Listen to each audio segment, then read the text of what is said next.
Hey, what's up everybody? JR here again from Holy Faith Media. I wanted to come on today and do a sort of follow-up video on the cults of personality. Now, I made a couple of videos back last year called Father John Corapi and the Cults of Personality. Now, in that video, I pissed a lot of people off. There's a lot of people that watched the video, left negative feedback. Some were very hateful. Some were critiques, valid critiques of what I said in the videos, but most of them were just completely off base. They didn't address any of the subject matter that I brought up.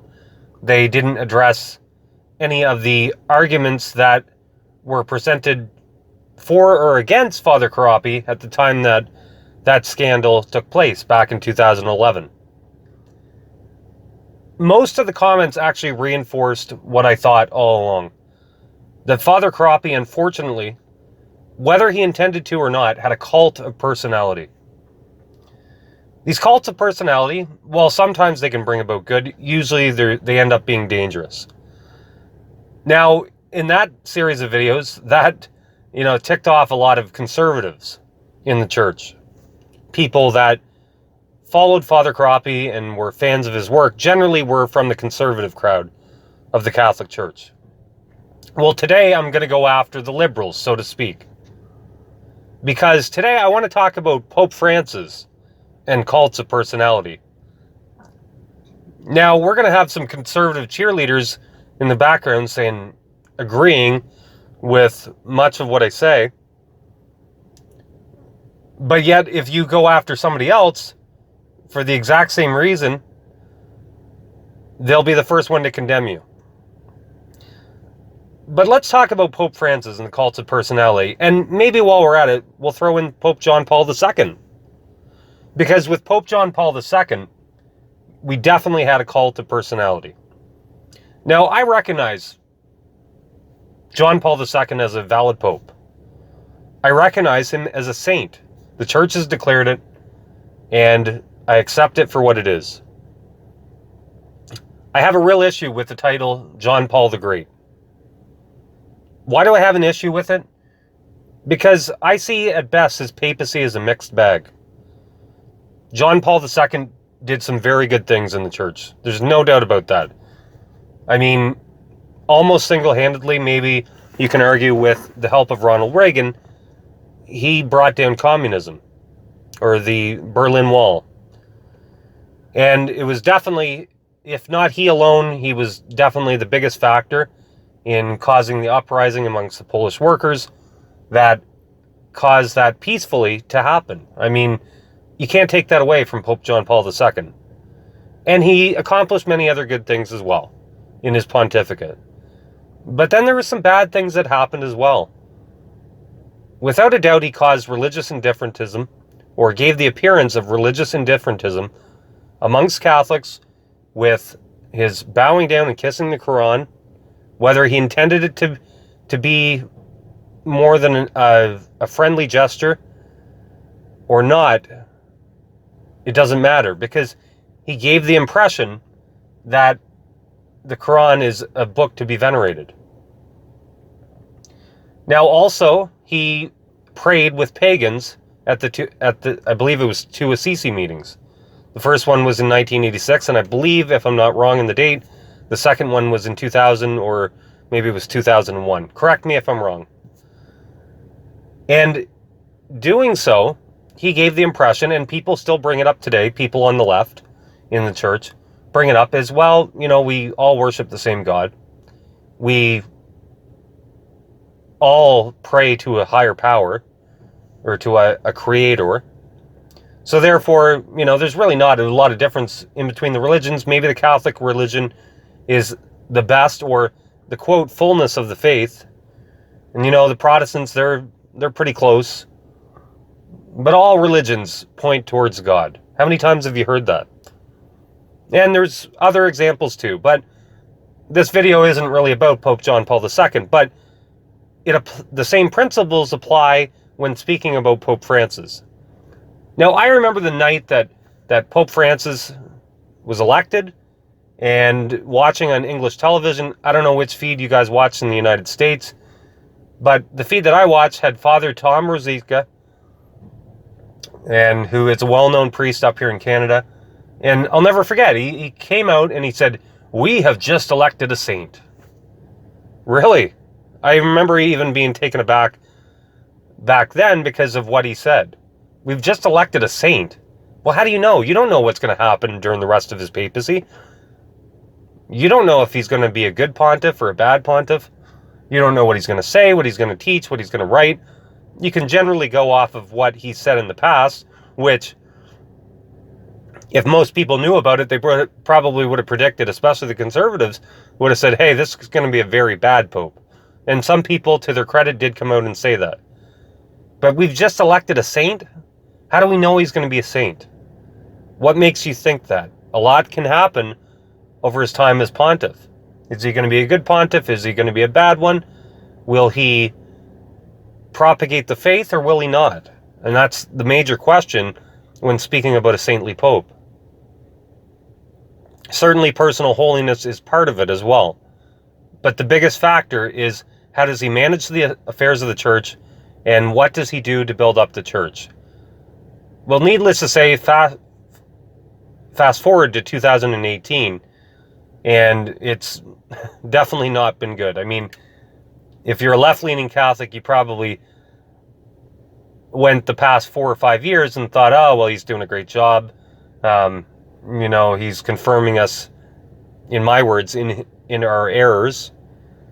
And so a lot of people probably thought he was doing a great job in that sense from the left-leaning crowd. From when you approach the faith from a conservative viewpoint, and which is the proper interpretation of the Catholic faith, when you approach it from that viewpoint, you realize that Pope Francis is doing a terrible job. Pope Francis is not a good pope. In fact, he may be one of the worst popes, if not the worst pope in history. Definitely the worst of the conciliar popes. By far the worst out of all of them. And you see what happens is there's many people in it, and even some conservatives fall into this trap, is they get so caught up with the cult of personality that anybody that comes along and critiques the Pope in any way whatsoever, if they critique some of the things that he said, if they can critique some of his writings, immediately there's a crowd. They're almost like sharks. They just swim around waiting to see these comments, and immediately they attack. How could you? How could you attack the Holy Father? How could you say something so negative about the Holy Father? You're an enemy of the church. It happens every single time, no matter what platform, whether it's social media, whether it's in the news, it always happens. And you can go to any comment thread and confirm what I'm talking about. There's always a group that no matter what the Pope says, they are willing to back it up. And this Pope, the Remnant newspaper just did an article, and it was in response to, I believe, Church Militant, or Michael Voris in particular, some of the things that he has said in his lack of critique of the Pope over the years. But the Remnant newspaper goes over a list of some of the things that Pope Francis has said or done which are completely against the faith. And they had a bullet point of about 25 different things that are very serious errors against the Catholic faith. So that's the kind of Pope that you've had. And if anybody critiques any of those, let's say, 25 things that were brought up by the Remnant newspaper, immediately you have a group that is out to attack the messenger as somebody with an axe to grind because they dare to critique the Pope. Going back to Vatican Council I, a couple of times I've read some articles which talk about some of the concerns going into Vatican Council I. So at Vatican Council I, it was the council which proclaimed, Pope Pius IX proclaimed the dogma of papal infallibility. And one of the critiques going into that council, because they knew that this dogma was going to be proclaimed, or they had a suspicion that Pope Pius IX was going to proclaim this dogma, one of the critiques, which, looking forward to our modern day, you can somewhat understand. I still believe in the dogma, but one of the critiques was that people may get a notion that everything the Pope says, everything the Pope does, is part of the dogma of the faith, and it can't be reformable, or it's always going to be the quote truth. And certainly when you look at some of the Catholics today, you can certainly understand why they had that critique, and it makes a lot of sense. And the major reason is because most people do not care about the faith. Most of the people that you see going to the Catholic churches today, that go to the regular, let's say, Novus Ordo Mass, the English Mass, at least in North America and probably in most of Europe, they couldn't care less about the Catholic faith. The faith really doesn't mean anything to them. They like going to the church because, they like sitting through their 40-minute liturgy and hearing a great sermon from the priest on the joys of fluorescent light bulbs and how they help climate change and reducing your carbon footprint. And they can't wait for the liturgy to end because they just have to get to the back of the church so that they can brag to everybody about their 2.3 kids, and they can talk about how little Susie got an A+ in school and how little Johnny's the quarterback of the football team. That's what they care about. Big Sunday dinners, maybe rushing home as fast as they can to go watch golf. But the church to them is the Mass, the faith. It really doesn't mean anything other than a ritual that they do on Sundays. Maybe, a baptism they celebrate in their family, etc., etc. But the faith doesn't mean anything to these people. They don't care what Pope Francis could say, God is a dog. And to them, they would say, well, the Pope said it. I mean, it must be true.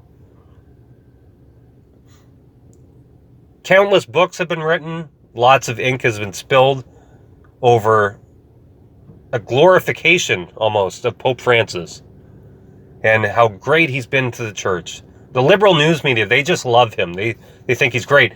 And even with this current abuse crisis, which it looks like from everything that's being said, that Pope Francis, at the very least, he did nothing to protect against cardinals that were known to abuse. At the very least, if he wasn't directly involved in the cover-up, he certainly didn't do anything to stop what he knew was happening.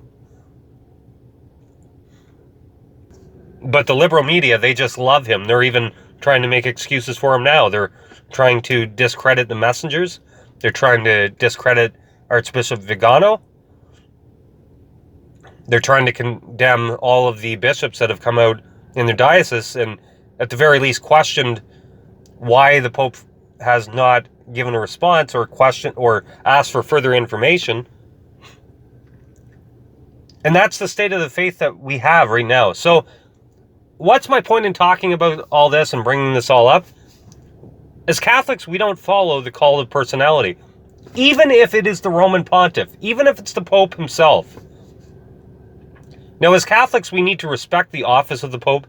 We need to even respect the Pope personally in his mandate, in his papal mission. However, when the Pope teaches something contrary to the faith, that's not an attack on the dogma of papal infallibility. That is not an attack on the chair of St. Peter. That is a Pope as a fallible man teaching contrary to the faith. Now, certainly Pope Francis has come as close as probably anybody ever has to being completely heretical, because he's recently tried to issue a change to the catechism, but there's a lot of debate back and forth about whether the statement in itself is actually heretical. But certainly in the interpretation that he means to give it, it's heresy. And that's referring to the teaching on capital punishment, which he recently tried to change, or in the Catholic Catechism. But the point is that we don't follow the cult of personality. We don't follow a pope just because the liberal media loves him. We don't follow a pope just because the conservative media loves him. And that's not the way that most Catholics operated for most of the history of the church. In fact, I've read in many places that most Catholics probably knew the name of the Pope and that's about it. But we see in the modern day, because of the mass media and because the post-conciliar popes have decided to always be flying all around the world and they're always in the spotlight somehow, we see almost this papal that has taken hold of the minds of Catholics. And to go against this grain, to evaluate the Pope based on what he says and how he upholds the faith, to these types of people, it's almost considered heresy. These types of people say, well, that was true back then, but, maybe at the Council of Florence that was true, but, that doesn't really apply to our modern day. And the Pope, rightly is discarding or setting aside this teaching in order to propagate the new teaching, which is more modern and it's more up to date. That's not how Catholicism operates. What was true in the day of the apostles was true in the 6th century, was true in the 15th century, and is true today. Now, maybe the Pope has clarified or made more clear that deposit of faith, and that's what the dogma of papal infallibility is all about. It's to uphold the tradition that has been handed down. It's not to come up with new doctrines. It's not to come up with new teachings and to start weighing in on climate change and all of these other goofy things that Pope Francis has done and said over the past number of months and years. That's not what papal infallibility is for. And it certainly makes you understand why groups like the Eastern Orthodox are hesitant to accept the claims of papal infallibility and the dogmas of the church when you see somebody like Pope Francis in the chair of St. Peter.